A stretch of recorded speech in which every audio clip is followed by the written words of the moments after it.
Right. Looks like we're going to be going on lockdown soon. So I'm making some space at the workshop. I fitted the tow bar to my dad's car recently. I hadn't actually plugged it into a trailer since I wired it. Seems to be working okay. Can't really see, it's a bit bright. Stunning day. I'm going to try and do daily videos, which are going to be low quality, just so you've got something to watch. Not taking advantage of the corona crisis, but yeah. And then I said I'd service his car. I got to service the Fiat. I've already got all the parts for that, so I don't need to go and see anyone. Yeah, so like I say, I'll try and get some stuff out for you. Yeah, speak to you soon. Right, this is just a little finishing off video for the lift video. As you can see now, it's working very nicely, smooth, no squeaking, both sides working lovely. I thought I'd better do a little sort of explanation as to what I was on about, what I had problems with. This very pokey diagram, this is the lift nut, which actually should be the other way around. There. And there's a plastic safety nut. Now, safety is a relative term. It doesn't stop the lift dropping if the thread goes in this brass nut. What it stops it doing is going up from the bottom. So this is also threaded onto the main shaft. If this doesn't lift, this screws up, and that flap I was on about gets pivoted outwards and catches on this block.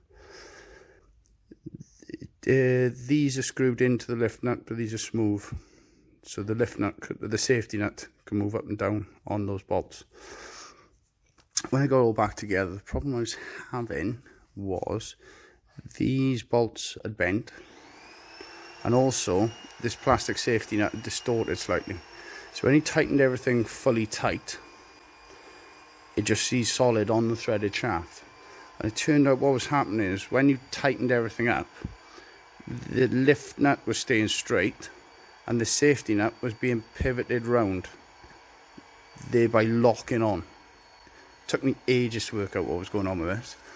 I replaced the bolts, put it all back together, and it bent the bolts again.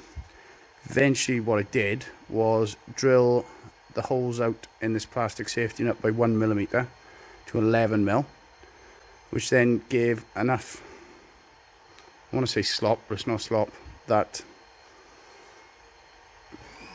when he tightened everything up, this would turn on the threaded shaft perfectly.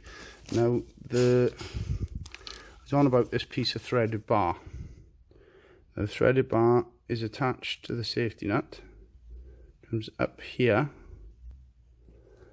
and you remember I said it had to be flush. I've drawn that too long now. It's flush here.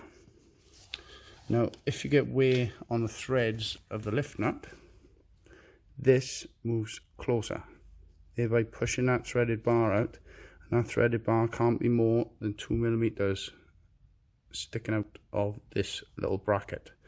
That means you've worn 2mm off the threads of the lift nut, which if we look at the other one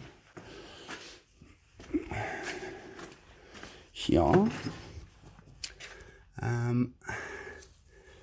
though the flat, the sharp bit, should be about 3 or 4mm. So this one's worn by at least 3mm.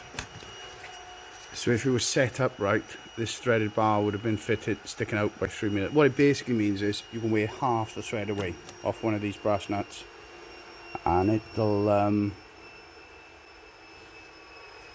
before you need to change them. So hopefully that makes some sense now, or more sense. Took me a long time to work it out. Didn't know how these worked till I took one apart. Even I had to take it apart several times before I could work out what was going on. But yeah, seems to be all operating correctly. This is the MGB I was messing about with in yesterday's video. That needs to come out So, you know, I don't like doing this really. I'm going to lift this up in the air and drive that underneath. It should be fine. So, yeah, this is the, so that's the end of this video. So, thank you for watching. Take care. Stay in the house. I work on my own. Only one here. And I'm wearing gloves. So, yeah. Hopefully the country will be working correctly again soon. But yeah, take care. Bye-bye. Just a little, this has been a little side project. Mark 1 Golf GTI. Hit me up if you're interested. He is selling it. Oh, I've got to put that light. I've got a rear light to go on it. We just done alternator, dried it out, made a throttle cable, got the choke to vaguely work. It's a sort of manual choke at the moment, so it is either on or off. You've got to, there's a cable tie under the bonnet.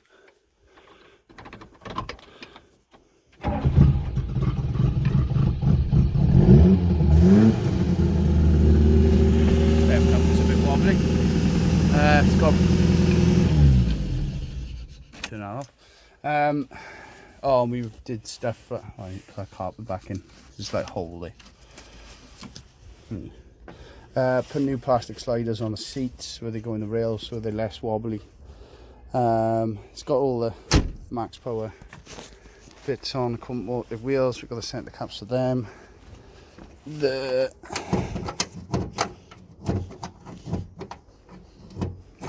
bonnet, which did open and now doesn't. Ah, there we go. Gas strut bonnet, single wiper conversion, no wiper on the back, Samco hoses, DW, coilovers, facet fuel pump, twin Delortos. It's got a lot of kit on it, which if you were into max power in cars in the 90s would be the stuff you'd put on. But yeah, it's relatively, it's had a little bit of welding just in front of the rear axle. It hasn't made them brilliantly, but so I'm going to take it for MOT tomorrow, and then we might, depending where we go with the Corrado, we might swap insurance across and give it a little blap around. It's quite nice to drive. It's quite funny, noisy. To my mind, I'd bring it up an inch, but it's not stance. It's just lowered. Yeah, so we just put on the trailer, so it's loaded up ready for tomorrow. We put that, I had to drive that, so that's going to come off a lift, go to the back. Was going to service my dad's Merc, but I've chickened out. I'm going to do my mum's Fiat instead and build up to put in big loads on the repaired lift. Even though I'm very confident, obviously it'll be fine, don't worry about it again. Relax. Yeah, find another strap.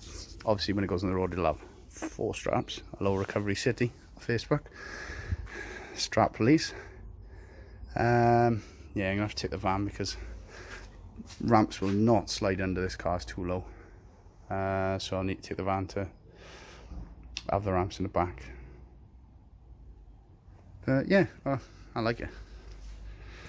But everything's for sale at a price. Not to me. I'm getting divorced if I buy any more cars. Take that off. Keep that charged for tomorrow. Right, on to the next thing. As you can see, I chickened out. Let's put the Fiat on for now. Ramp appears to be operating correctly as normal. AB factor, sorting me out some bits. We're just going for new discs because these are quite tasty. They passed the brake test alright today, but yeah, just a cheap set of discs, but Brembo pads. Stopped putting cheap pads on. Pads were quite rusted into the carrier. You can see it's been not working completely correctly. So quite easy. I've probably done a video on this before. Brake sliders and 8mm Allen key. Just got to be a bit careful you don't touch the flexible pipe because it's right in the way. One of them, 212s, hold the disc on, hit it with hammer. I'm going to clean all this up now before the new disc goes on, and we should be good to go. And this is why you deal with local friendly companies like AB Factors, because the discs they had were wrong. They had countersinks, and this centre bore was very slightly bigger.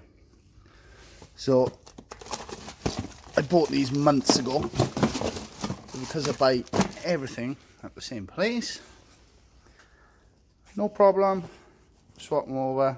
Didn't have a receipt, paid from, like I say, months ago. Support your local businesses. Hello, AB Factors, Shane, Ed, Tom. Yeah, so I had degreased the new one as well and opened the box, but if I bought these off eBay, cheapest place, that would have been the end of this. So yeah, I'm gonna get these on. And this is also why, if you get the choice, go for the more expensive, go for Brembos. They come with not only a new pin clip and a new air sensor included in the box, where the cheap ones don't. I know they don't, because I've already fitted them. And it didn't last very long, and they wrecked the disc. So yeah, now we've got a nice new safe setup. So at least my parents are safe in one description. Yeah, other side, oil filter, air filter, and a bit of oil, and we're done. Home to do a bit of it. Both sides shiny and new. I don't know if you remember from the last video, but this Allen key slider is rounded off. You can get the pin out the bottom and rotate the caliper up out the way, and it works fine. So yeah, wheels on, quick service, and we're done. And then hopefully this will be edited and up tonight. I'm trying to do some daily videos, huh? So we've drained the oil out of it. That sump plug is a 12mm Allen key. New filter, as you can see there. Drop it down, new air filter to go in, top it up with oil, and that is us done. Oh, looks quite impressive in that. Right, next bit. Yeah, so that's not a dry cough, calm down. Yeah, 3 litres of 5W30, which is basically the same stuff I'm going to put in the Merc tomorrow. I didn't fit that very well last time. Okay, somebody didn't see that. Yeah, I do apologise, bit of a boring video. That's what I did with my Monday. Tomorrow we got the full service on the E-Class, the black one, and take the Mark 1 Golf for MOT. So it should be a bit more interesting tomorrow. Hopefully this is something to take your mind off, not going to the pub, not going to watching football, not, well, any one of a number of things that if you are doing, probably shouldn't be, if it's vaguely enjoyable. I'd surprise the internet's not slower, because people must be cranking some Netflix. Particularly like The Ranch at the moment with Ashton Kutcher. It's good. Most of the cast of the 70s showing it. So drop this off the ramp. Reverse the Golf back up beside the unit. And we're done, sir. So thank you for watching. If you've got this far, you probably haven't. Like I say, I'm just trying to crank some videos out. Hopefully I should get the lift repair one edited tonight. I've also got one on that fender at the back there, which we can do, which is, it's mostly edited. I need to put some extra bits in it. That, why is that like that?